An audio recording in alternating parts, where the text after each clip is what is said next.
Hello and welcome to another episode of the 6-Star Business Podcast. I'm one of your co-hosts, Pete Daly Dixon.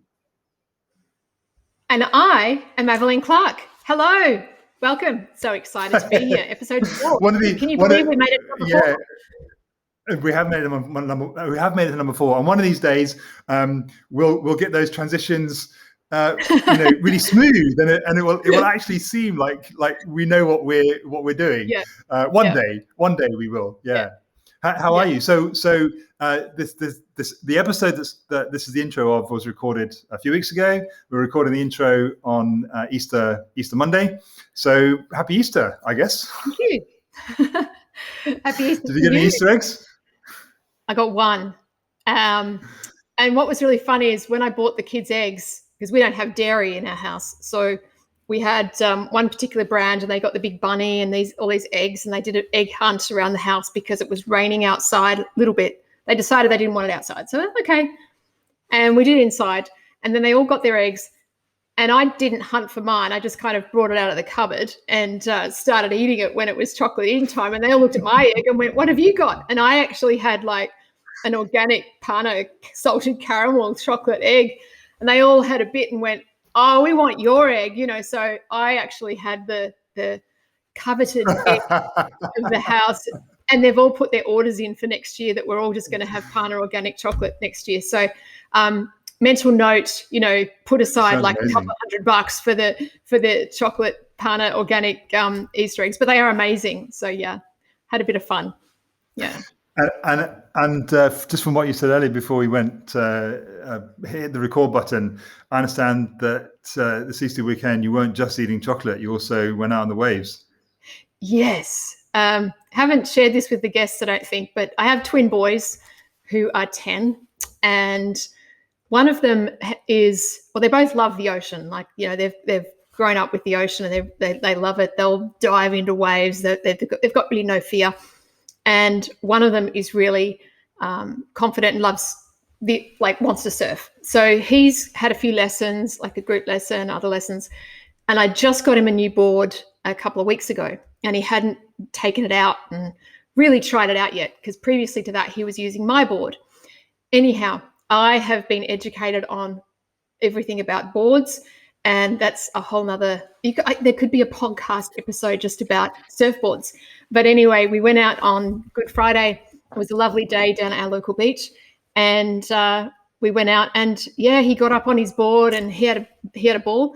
I'm learning on a board that's probably too short for my height, shall we say. So as a beginner, I should be on a bigger board.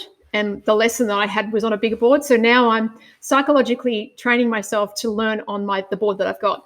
And it's been a challenge, but I will say that at the very end of the session in the waves, I actually got up on my board on the very last wave towards the end. So it was a bit of an accomplishment, and a friend was kind of watching. A couple of friends were watching up in the rocks on the mountains that are around the ocean, and they could see us, and they were cheering. So that was kind of funny. But lots of fun. If anyone listening has never surfed, they won't appreciate really what it is you're talking about. But I have attempted, and that is a difficult thing to do, to stand on a board. So well done, great. Yeah. Thank you. And now you can start to surf properly. Yeah. Yeah.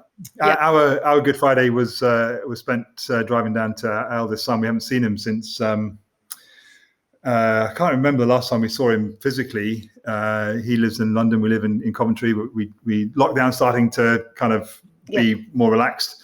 Not between you and me, I'm not quite sure we were allowed or supposed to drive 2.5 hours to London, but sod it. Yes. So we went for a picnic, walk in the woods, and you do realize how much you miss them, but when they're there in person and you can hug them and kind of get that connection again, it's spending time virtually online and video calls and stuff is good, but it's not enough. No, it's not. Yeah. I'm reading a fascinating book at the moment, and I'm going to share a bit more with you, Pete, as once I finish the book. But the research in it is all about the difference between, how we connect online versus how we connect in person. And the amount of research they've done into this is quite fascinating. And no matter what technology is attempted to do, it never replaces what we do in person. And when we're in person, the non-verbal physical cues that we have in our bodies, in our muscle memories and everything, so much of it is unconscious or subconscious, and it doesn't happen online. So I can only imagine how amazing it was to hug your son and have that time together, connect and remember, who you are as a unit and as a family. So yeah, it's beautiful. Yeah. Plus he's hilarious, and he's hilarious. He just makes us laugh. So that's great. That was great as well. Anyway, talking about connecting with people online, I'd love just to continue chatting with you, and that could be the episode. But we're here to introduce our guests on this episode number 4, and they were two friends of ours, Chris Bantock and Geoff Wade. It was a great episode, wasn't it? Oh, absolutely brilliant. I mean, you've got two professionals who've been, it might give away their ages a little bit, but they've been around for a few decades, in the business world. And they've been around this. Son a few times. Yeah.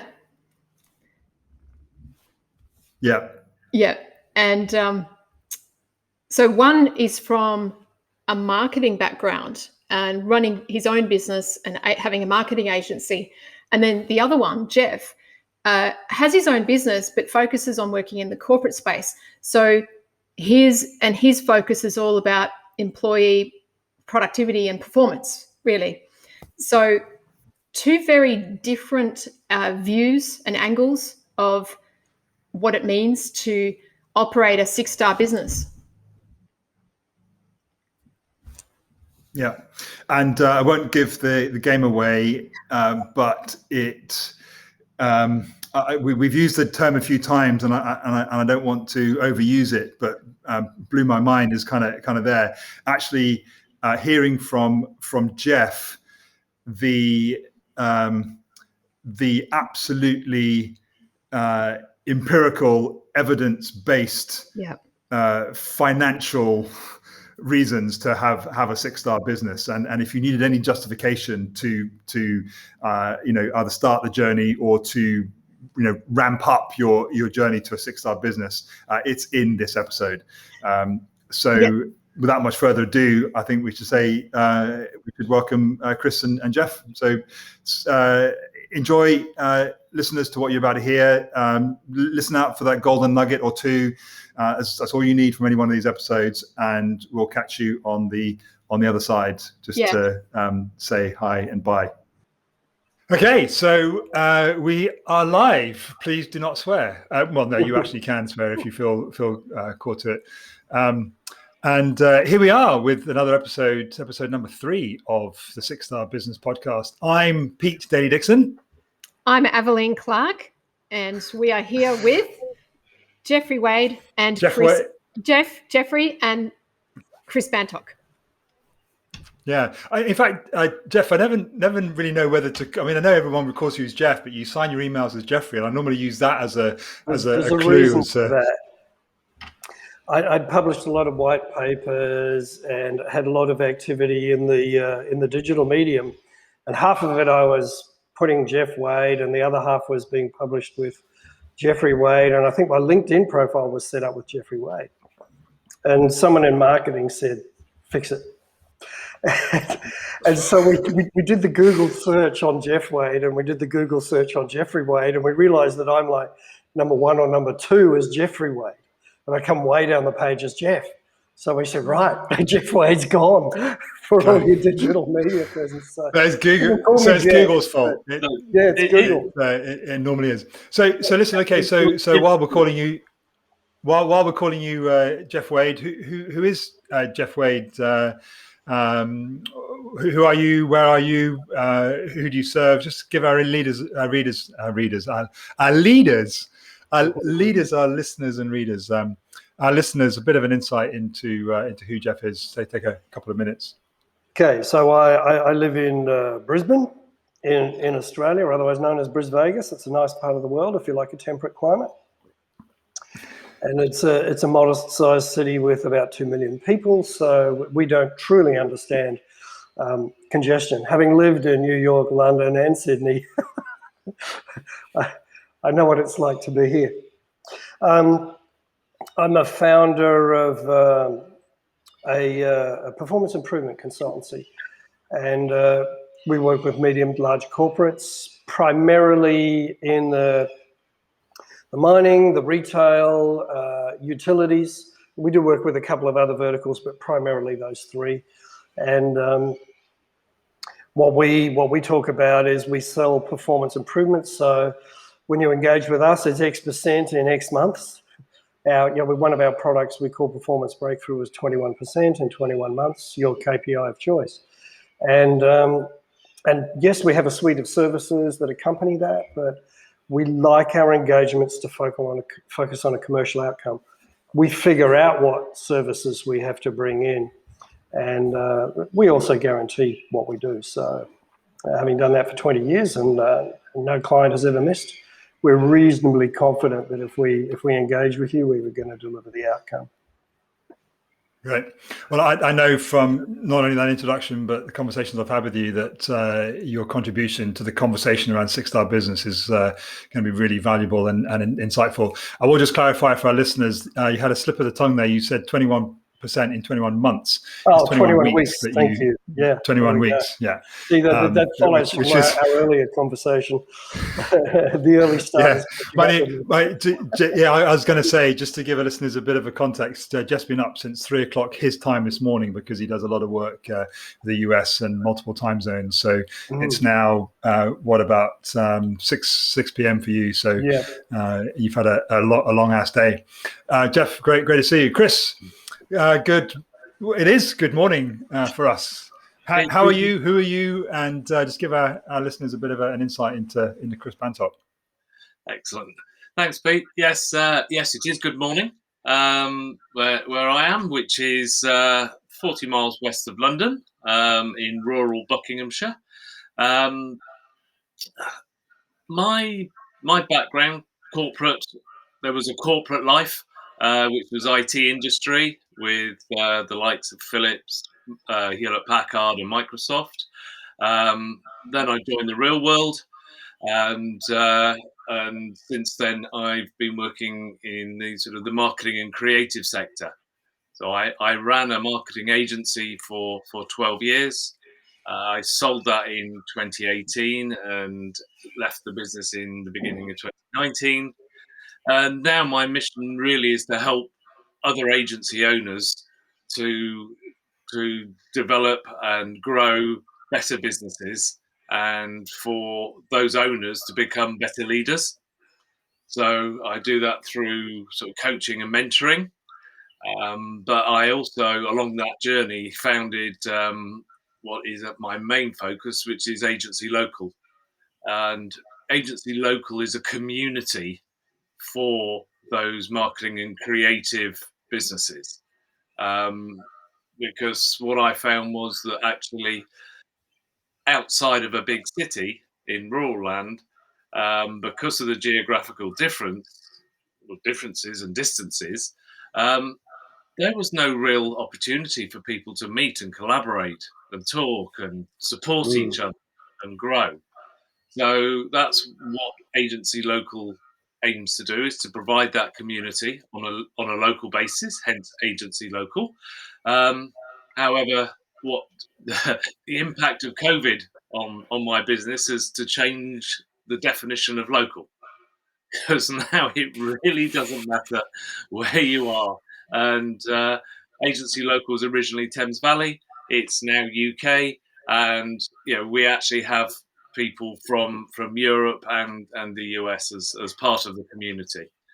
And so that's the whole purpose of the community, is to provide the opportunity for services, and for people to educate themselves along their journey. So Brilliant. I'm a big proponent of continual learning, and that really is at the cornerstone of Agency Local. Wonderful. One other thing, I never know where, like most things, kind of building the parachute and the airplane on the way down. But it just occurred to me that both of you, Chris and Geoff, you're aware of or know me and Evelyn to some degree, Yes. and we presented the idea of the 6-Star Business podcast to you and fellow collaborators in the community that we're all in. I'm just really curious what it was that you heard or that you saw, you experienced in that presentation that kind of made you want to stay up as late as you are, Geoff, and basically just kind of get involved and commit some time to contributing to the conversation. I mean, that's an open question to whoever wants to go for it. You want me to go first, Chris, or you? No, where you go, Geoff? Go for it. It's kind of a two-part answer. I mean, and an element is the personal relationship that we have. So it was something that you and Evelyn were involved in. So I was interested, just because of the way that we work together, our professional network. But the other is my experience from my corporate life. I had a decade or two in the corporate world before doing what I do now, and I remember at one point when I was working with a global multinational that at that point had about 65,000 employees. And it was the time when customer service was, you know how when you look back in the history of the corporate world, it's quality for 5 years or 1 decade, and then customer service, and then net promoter score, and then employee engagement, and then whatever. And I don't mean to be cynical when I say that, but it does tend to be the way things cycle. And at that point, I had a senior operational role with regional responsibility. Was essentially a COO, and so I was particularly interested in that role, in our delivery of product and service and the customer experience. And the organisation started to get seriously interested in that too. And they really they did knuckle down and seriously measure it. They did a great job. And what we were able to pull out of that when we looked at the data from a global perspective was the understanding that there was a correlation, a very strong correlation between customer experience, profit, and growth. And that for part of the equation, it was linear. But when you got above about 97.5% as your customer satisfaction index, it became a non-linear relationship, and you pretty much went into a J curve. And that's fascinating. The statistics that we started working with, we realized that sort of if you were below 95% for your customer sat, you were going to be lucky to maintain about 5 or 10% net growth per year, and your business would run at 5 or 10% profit. But when you got above that sort of 97.5, and then 99, 98.5, 99.5, you started getting into a territory where you could have a business that was churning out profit of around 25% and doing growth per annum of around 40%. And when the company understood this, it was such a solid correlation and such a profound commercial wake-up that they got very serious across the entire global enterprise about what you would call 6-star service or the 6-star enterprise. And it worked for them. We got some remarkable growth. I mean, some of the business units that I worked with, I had superb teams, and they understood the principles, so they buckled down and got serious about it. And they drove the customer sat into that 99.9% sort of space. And we had compound growth of between 50 and 98%, depending upon which business unit you were looking at, and massive profits. It was an interesting experience. That's really interesting and it doesn't surprise me, actually, knowing about you and your professional role, with how much you use data and science in your performance improvement. Because it actually came up in the conversation last week, Monday, didn't it, Evelyn, about metrics and kind of can we quantify the 6-star business? And it seems to be that. Certainly when you measure the output of having a 6-star business, there are very, very strong commercial reasons to focus on that. Chris, what about you? What was it about the concept, if you like, that grabbed you? It can't just be the fact that we're good mates. Well, I'm sure that's part of it. Well, not only that, no, of course. No, I think it, because most people look for the 5 stars as their sign of performance, or you can't get much better than 5 stars. In their ratings, Amazon use 5 stars, and I just really like the concept of going that bit further and actually reaching 6 stars. What it would mean to actually, 5 stars just isn't good enough anymore.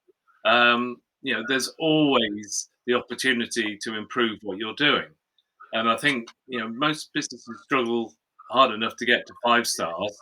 And there's that whole new aspirational level, if you like, by going to 6 stars.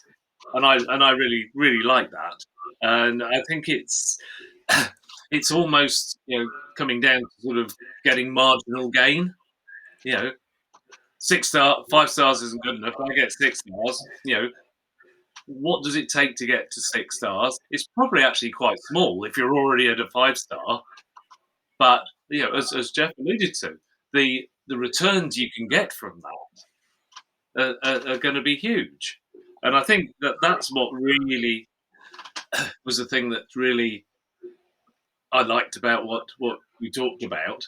But also when you think about, certainly in my world, a lot of the businesses that we deal with, they were set up because the owner had a passion about something and a training in something. So they were, they're trained in design and have a passion about design. They're trained in web development and have a passion about that, or in photography. And over time, they get customers, they grow, and they suddenly wake up and they've got a business. But what they've never been trained in is actually running a business. And that's where I think this whole, the whole 6-star approach could really help people to really understand the different elements, what it takes to really, instead of growing your business by osmosis, almost, what it takes to get to that next level of growth and development, and what are the elements and what they need to focus on. If I can, I'll share a story. And as I start the story, can I make the point for you and the audience? The customer is the hero here, right? I worked with an organization. This was a few years ago now. This is back around 2011, 2012, I think. Gosh, a long time ago. Anyway, the CEO of this particular enterprise, and it was a high-end retail chain, and the CEO was the founder and the visionary, but he always talked about 6-star service. It was his vision, and so we're talking about it today. But my first encounter with it, in terms of that particular piece of jargon, as opposed to the numerical stuff it tends to drive me, was this CEO Stefano who was passionate about that, and he lived and breathed it himself. And we worked with his enterprise on a sales performance improvement project and a leadership project, and but at the same time, we wove into that what was going to create the 6-star experience for his customers. That bit where every time they engaged, even if it was just a phone call, to determine whether their product was ready for pickup or whatever, there will be something just a little extra, a little surprise, and then there was some fairly sophisticated human communication and connection and influence skills that built into the program. But his business tripled in the first year that we did that. His revenue tripled because he said, I've wanted this, I've always tried to do it. Now you guys bring the science, the cognitive science, the modeling, the experts and expertise, the stuff that we do. He said, you bring that and show my people how to do it really well. And I remember the story of one of his sales staff telling me that she'd made a sale and built a great relationship with the two decision makers, the husband and wife involved in the purchase. And she said, oh my gosh, Geoff, she said, I really like them. We really connected. And she said, I did all the stuff that your guys taught me. But she said, they came into the store with their children and their parents to introduce them to me, because they said the experience and the relationship that they had built with me was so deep and profound that they actually wanted me to connect with their wider family. How's that for a story? That sounds like a 7-star business to me. Jesus. Go on, Evelyn. You're itching to. Oh yeah, no, I'm loving this. So, and all we did was ask you guys what inspired you to come on, and agree to accept the invite to be here. And already, my mind is going around and around, because some of the conversations Peter and I have already had around what makes a 6-star business have focused on seemingly intangible things, in that they are not necessarily measurable, especially when talking about values, purpose, being in alignment with oneself. And yet, Geoff, you're talking about metrics, and Chris, you're also looking at that from a marketing or your marketing background and knowing the importance of a rating. When I first looked at the concept of a 6-star business, and Peter and I were talking about this last year, my thought was, well, to me, it was defined by experience, because it's the experience that the customer and the internal staff have that determine the success of or the measurement of that. That's what you base your 5-star rating on. Would you agree with that? Yes, I think that is the most visible part of 6-star business. It picks up on something that Geoff said right at the beginning of his story, is that with the 6-star business, they recognise the fact that the hero in their story is always the customer and themselves. A lot of businesses in the marketing and the way they talk and the way they communicate, it's all about them, and they see themselves as the hero. Yeah. But as soon as you make that shift to the customer being the hero, and you as a business, you're the guide for your customer, and that's the role that you take, then there's a monumental shift in that whole experience. So did you have something else to go with, Evelyn? I've got 3,000 things, but I'm going to let you go. No, you go. I don't want to go off down that rabbit hole if you're going. So I want to ask you both Jeffrey and Chris, around the notion of purpose. So obviously this can apply to any sized business, but assuming that the person that we're focusing on here is the owner, the founder of this business, the one that sits at the helm, that drives it. How important is it for them to be living and breathing not only values and purpose, but allowing the purpose of the business to be lived and breathed throughout the organization? How important is that in relationship to that 6-star business experience? It's paramount. Just think about human beings, right? And an organization, medium, small, large, doesn't matter. But the nature of most business organizations is that there is, it's a military model, if you will. There's power, command, control to some extent.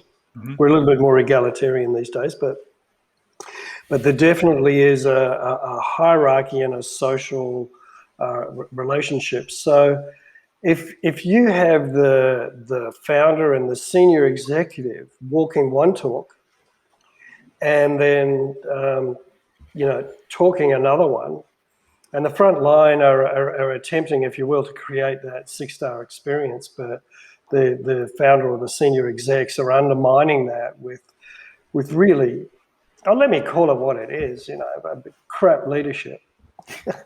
and I don't mind using that term because apologies to your audience if you're offended, but you should be. In my experience, about 80 to 90% of leadership is just think of some 4-letter term that comes from World War II that you've seen in the movies, and it's a fairly accurate description of well-intended but poorly delivered and transacted. So, it's what happens is if the senior leaders are not living and breathing it, then and they may not even be intending to do this, but they essentially extinguish it everywhere else in the organization. Is it because in your... Sorry. Yeah, because if they're living and breathing it and acknowledging when others are doing it, there's a piece of, there's a couple of things that leaders can do that are really profound. And one of the simplest but most underutilized is just recognize people. So if you're a leader wandering around the organization or on a phone or talking to someone or in a meeting and someone does something that supports that 6-star vision, acknowledge it. Just straight out, praise them for it. It only takes 15 seconds. We're not talking about an essay here and an OBE or something. We're just saying, hey, I noticed what you did. That's exactly the way we live and breathe around here. Keep doing that. So there's not just the element of the senior leader actually demonstrating the behavior, which is what we started talking about, but there's this other really critical piece where they have to look for it in the organization, and whenever they encounter it, they recognize it. Simple human recognition will reinforce it, and you'll get the organization aligned and you'll get it happening. But it's a little like, I'm reminded somewhat of families, the standing joke where parents tell their kids to do something and then they do something different. Even kids sort of scratch and go, something doesn't add up here. And they will call, if the culture in the family allows it, they'll call their parents to account on, hang on a second, you're saying one thing, doing something else.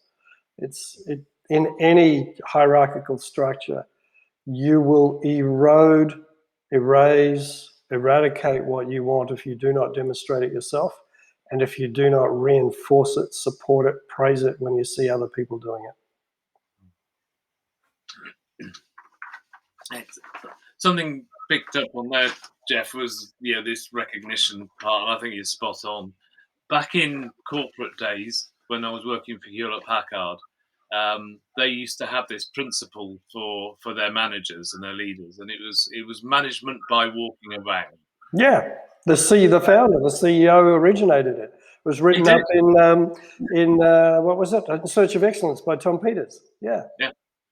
And that was a long time ago, and that's stuck that has really stuck with me. But I think the whole thing about the purpose and the values, it's about developing the right culture that people can actually operate and do their best performance and perform the best within that culture.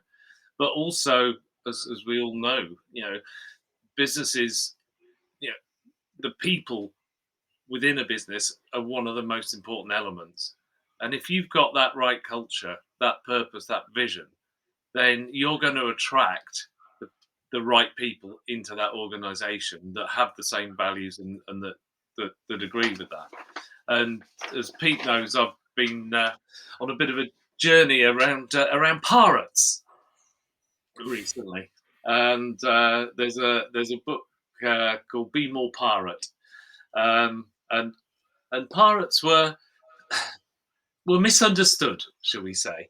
That a lot of their reputation was created by the establishment, and they weren't all bad, and actually they were way ahead of their time in a lot of the things that they put together. And one of the things that they put together was the pirate code. And the code within a business is so important because it gives people the boundaries. It tells people how they can operate, and it aligns everybody in the one direction. And I think we are moving from command and control type structures to what is commonly known as ORS. Open, random, and supportive. That is where it creates the environment where people will do their best work. So we started off with the customer being the hero, and we've kind of gone on a journey now where we're looking more into the organization, Geoff, with your story there, and Chris talking about the pirate code, kind of defining the culture and the boundaries.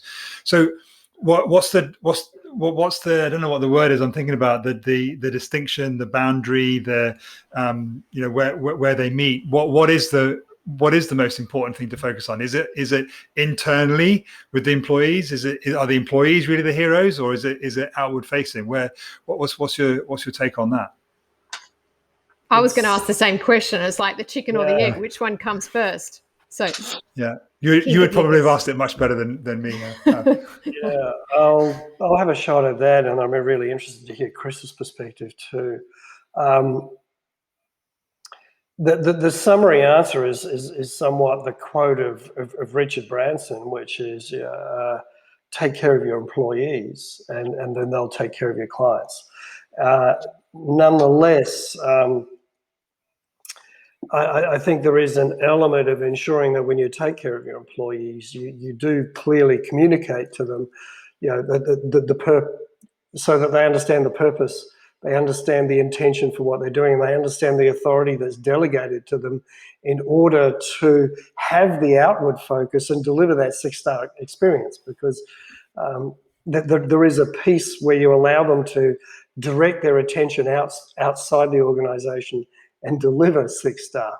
But with the internal focus, certainly it's been interesting watching the research and the literature that's unfolded over the last sort of few decades. Male patent baldness, grey hair. I've been around for a while, and it's the big focus for a long time was employee engagement, and Gallup have made a good living out of that, and they're very good at marketing it. But one of the things that's bothered me for a long time is that employee engagement has stagnated for about 30 years. So, Geoff's really simple view of the world, we don't know what we're doing with employee engagement if we can't make it shift, right?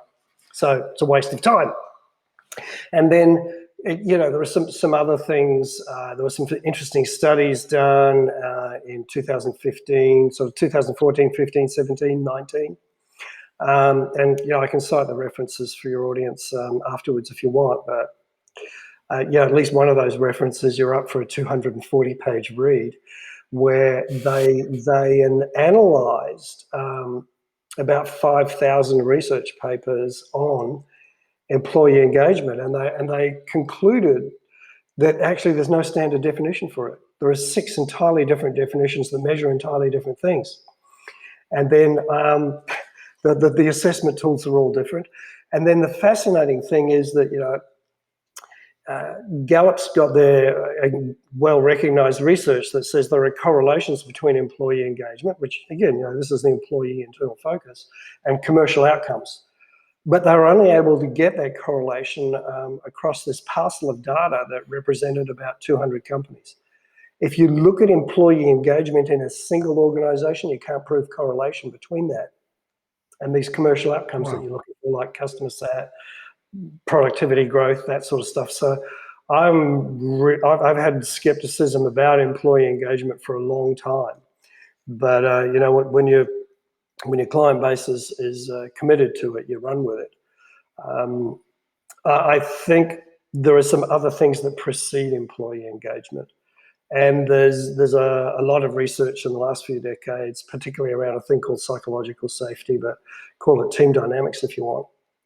But with that, again, the peer-reviewed research and our own work, we can show correlations within an organisation between that measure and the commercial outcomes you're looking for. And we can show it when you've got data across many organisations, and the correlations are quite distinct. So you can see there's an impact or a cause effect going on, and organisations are now starting to focus on this thing that they call psychological safety. And it's really simple. I mean, psychological safety sounds like cognitive science thing, smoke and mirrors, neuroscience babble, and I don't mind saying that because that's part of my background. But in simple terms, it's if your employees feel that the environment that they operate in, their immediate team, so their supervisor and their peers, operate with a culture where it's safe, emotionally and psychologically safe to ask questions, contribute ideas, challenge other people's ideas, and make mistakes because they'll be treated as a learning opportunity. If you have that culture going in your organisation, it profoundly impacts how the team will innovate, deliver customer service, the productivity that they provide. So that is an internal focus that's really important, because there are genuinely measurable correlations between that culture and that suite of behaviours and experiences and this team that now feels empowered to go make a 6-star experience happen. And if they get it wrong and bomb, it's okay. That'll be marked off as a learning experience. Everyone will get together, figure what they learned. They'll go sort it out with the customer. But you get the sense that with that culture going on internally in an organisation, they have the capacity to learn and constantly evolve and develop, and they have this fleetness of foot to respond to the customer. And it reminds me of something that I saw recently. It's not B2C, it's not B2B, it's H2H, human to human. And I think that's a huge piece of the 6-star experience. And then there is this piece of, if I've got that as the foundation, as I said, now I have my team that can have that external focus and drive their external customer-focused behaviours, or any behaviour that's in dealing with a customer, even designing an automated interaction with a customer. I can design it in a way so that it gives them the sort of experience that I want them to have. And one that will build loyalty and keep them coming back, because when you've got that happening, we know that you get customer loyalty. When you've got customer loyalty, they'll pay a premium, they'll advocate for you. You get sustainable growth. Not this, we've run the big campaign, we've got a growth. It's like growth that will go on and on and on. You get a massively happy workforce who have a sense of purpose from their work. And ultimately that also, if you've got sustainable real growth, you get real profit growth, and then shareholder value goes up as well. And there's this cause effect chain internally, but that internal stuff enables. It's the foundation for me of the external. I often talk about human performance. The foundation is breathing. Above that, it's your physiology. Above that, your posture, your movement, that sort of thing. Above that, it's state of a mind and emotion. And ultimately, sitting at the top of the pyramid is what I'm actually demonstrating in my behavior, my physical actions, my verbal communication in the world. And you have a similar sort of pyramid or sequence going on in an organization. And so it's both, is my long answer. I finally get to the two words. It's both. It's the internal and the external, but the internal is the foundation for the external. What's your take on it, Chris? I think you just laid down the blueprint for a 6-star business. That's awesome. That really is. I mean, you're right. You get the internal right, and it delivers the external experience. But the important thing is for people in those organisations to know why they're doing something. Yeah. So there was a business that I know that every shipment they put in a little bag of Haribos. I know what company you're talking about. Isn't that's the cycle company, isn't it? Yeah. I forgot the name. Yeah. That's bad, isn't it? And tell them, give the name, give them a shout out, so we can tag them. Wiggle, wasn't it? Was it Wiggle that did it? Wiggle, there you go. Wiggle.com. Yeah. It was that's great, and it really drove the customer experience. They were, oh wow, I've got the little bag of Haribos, that's fantastic. So the emotional side that action drove was absolutely immense. And in fact, I think they ran out of Haribos and they put some orders out, and their customer services went through the roof with people going, "Where's my Haribos?" So it became, people expected it as opposed to it being a nice differentiator. But my point is that the person that's doing the packing, he's been told to put the Haribos in. Now, what for? As you said, what for? What for? He needs to understand the importance that little action has on that overall customer experience.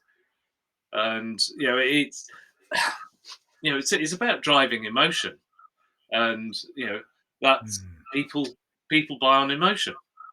And there's a whole, I've got what I call the infinity loop marketing cycle, and that is all around building trust. And you build trust with your customers. When your customers trust you, you've got a tribe. So it's back to the Seth Godin's model of building a tribe, and then out of that tribe become raving advocates, and they're the ones that do the selling for you, because they're the ones that have bought into what you do, into the experience. They trust you, and they trust your business enough to refer you to other people that they know, like, and trust. So, I think, that whole consistency and trust. And you're right. It is both, but getting it right internally drives the external. But I think making sure that as part of your code, people understand why they're doing it and the impact that it's having is a vital element. Yeah, this episode is proving par for the course, in that we could go on for hours, and there's so much that's been kind of shared and insights and thought bombs and stuff. And I know Evelyn has been desperately taking notes as we've gone, and we'll feed it back into future conversations. Just as we're kind of coming in for a landing, as our good friend Matt Crease says, what's your take, Evelyn, and thoughts, and perhaps even kind of final question? I've got about 7 final questions, but what I just want to another time. we're going to have to book you guys in again. I love everything that you've said, like literally everything. And I love the fact that, you've said that it's not one or the other, as in it's not the staff or the customer. In fact, it starts before that. And I think both of you actually said this without probably saying it so specifically. Or Chris, I heard you say about the why. If a business leader, owner starts first and thinks about what is the impact I want to make in the world with this business, and goes and starts with that, and from there you develop the desire to then impact your customer, because the customer is going to enable you to achieve your purpose. Yeah. So that's, I guess, a comment I have, and I just want to know what your thoughts are about that. I think that's for you first, Chris. I think you're absolutely spot on. Just going back, I've just written down, that relationship between customer and people, it's a symbiosis relationship.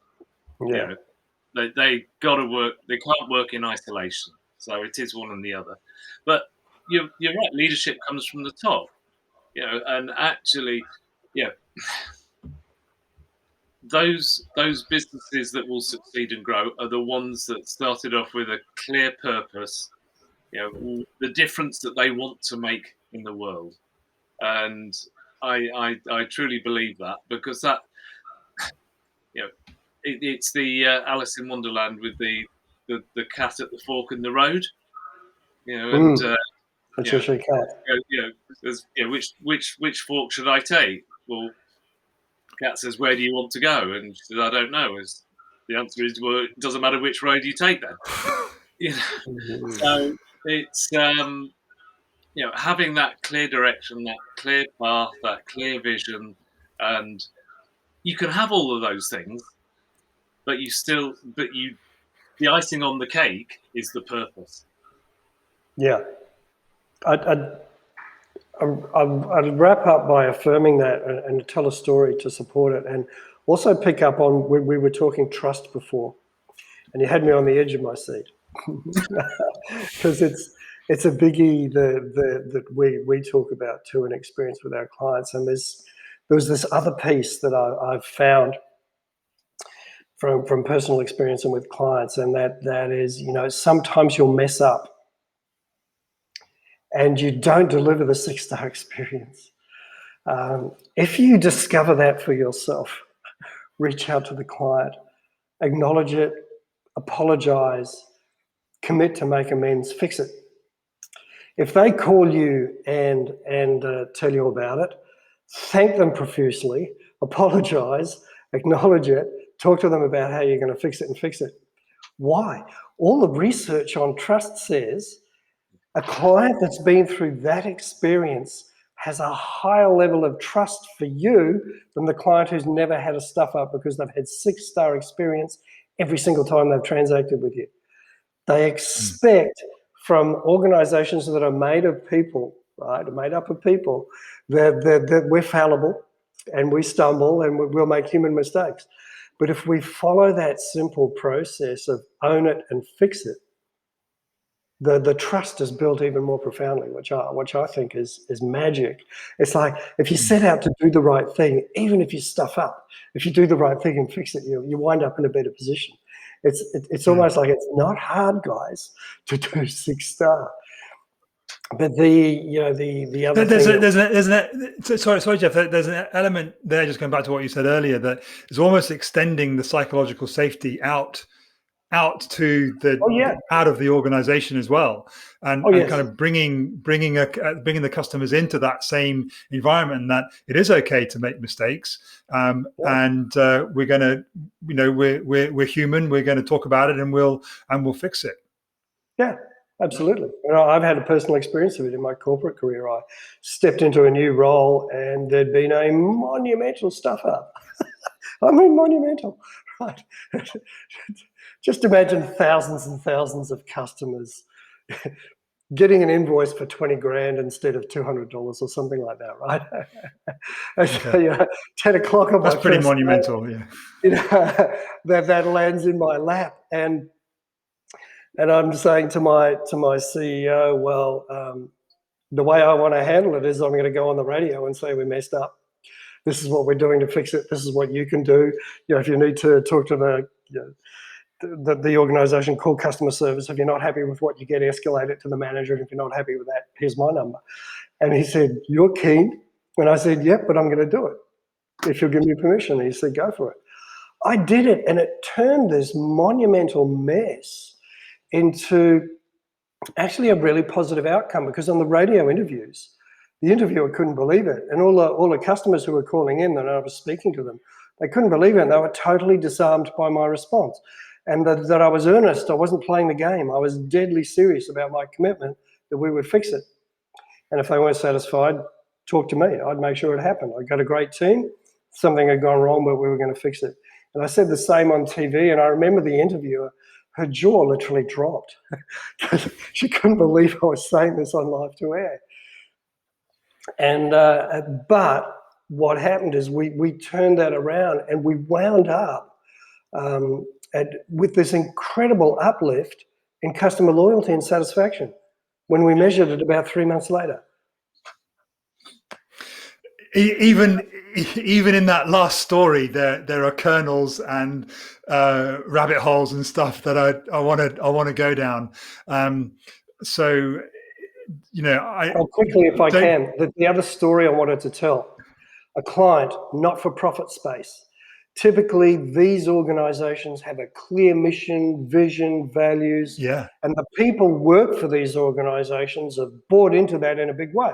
And they're actually typically taking lower salary packages and all sorts of stuff because they're signed on to the mission.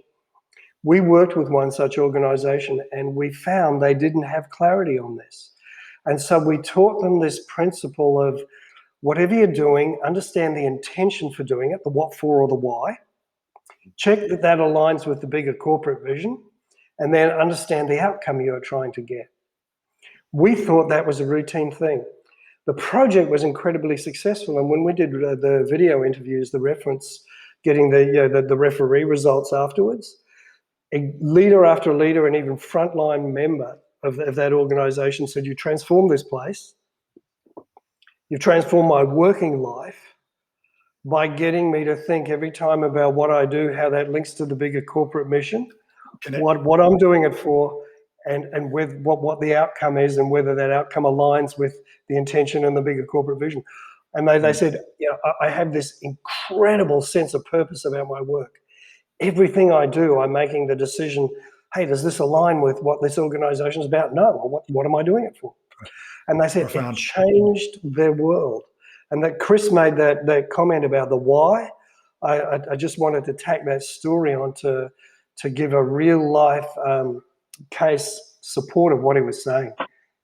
And I remember it. I mean, some of the interviews that we did with these staff, I still got the videos. Every now and then I play them and I choke. It's an emotional upwelling to hear how profoundly it impacted them. One of them said, when your team came in, I had my resume in the market. I was tired of this place and the job. 2 weeks after you guys were here, I withdrew my resume, and it's the best career move I've ever made. Wow. And she was serious, and she was a leader. Just a real...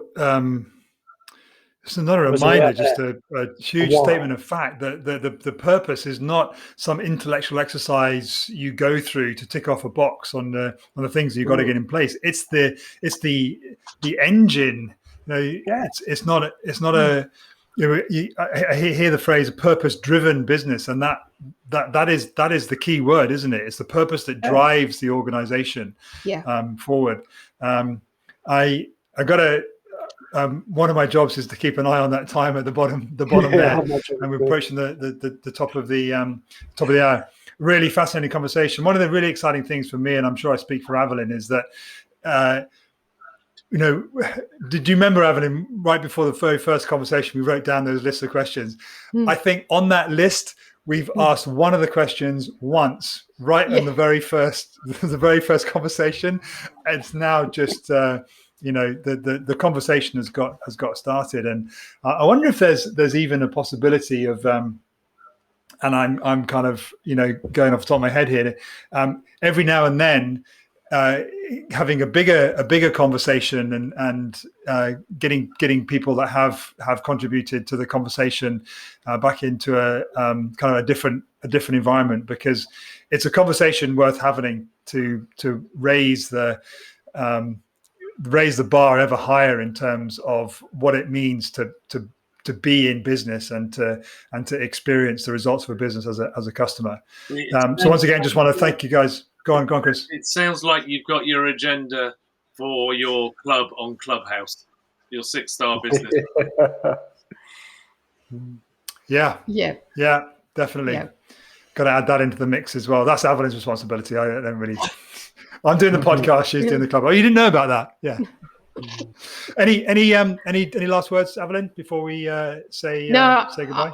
I just wanted to thank you both. I really, really appreciate your time and the stories and the examples, especially around metrics. And I'm sure that all our listeners their minds are probably whirling about everything that we've said, everything from Pyrex codes to psychological safety. And I'd love to have you both back and talk more about that measurement piece. Is it, how does it correlate between the psychological safety, if that's the metric for the internal staff, versus the customer satisfaction for the outs, the external, and all that kind of stuff, because that piece I think is really exciting. And but what we've had today is just gold, and I'm really grateful.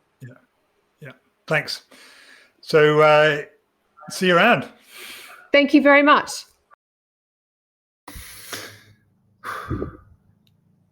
Oh wow.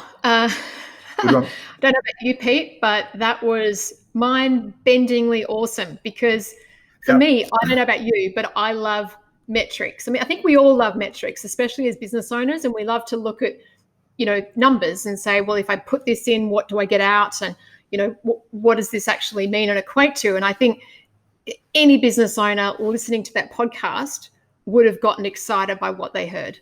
Do you agree? Yeah, I absolutely. I think this will be one of our pillar episodes in the research that I've done about building a podcast and growing a podcast.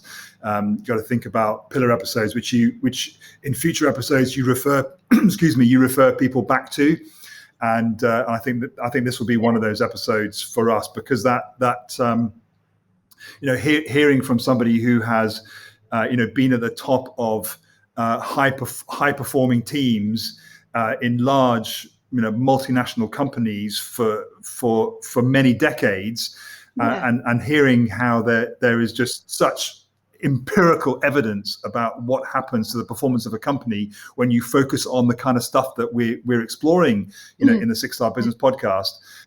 Well, you shouldn't, as a business owner, you shouldn't need any more justification than that to really double down on putting all the pieces together of a 6-star business. So it was a privilege to be part of the conversation, even if I felt a little bit inadequate is not the right word, but I was just a little bit kind of in awe really of the stuff that was going on, and some great stories there. So look, that's there's some things that say it again. I was just going to say, I wouldn't worry about that. It's normal when we hear new stuff, and I think we're going to hear a lot more new stuff. And like you said, hearing from both Geoff and Chris was kind of like, oh my gosh, and we were a little bit in awe. So that episode, I bet everyone who's listened to it will probably want to listen to it again and take notes again, because everyone can learn and apply what you've learnt in that, regardless of what size your business is. Doesn't matter if you don't have a big corporate. It's about applying the logic and the tools and the methodology. And yeah, I think that's the key takeaway. And I think that's also part of the skill. We seem to be a little bit out of sync, which is fine. I think that's also part of the skill of entrepreneurship is hearing stuff that that seems to be being applied in one space or one industry or one size of business, and actually thinking, how can I make that apply? Not does that apply to me, but how can I make that apply? So just really encourage you listening to everything that you hear in the 6-Star Business podcast to be asking yourself that question: how can I make that apply to me, irrespective of what industry you're in or what size of business or how long you've been going or whatever. So as always, there are things that our listeners can do on the back of listening to one of these episodes. I really love point them in the right direction.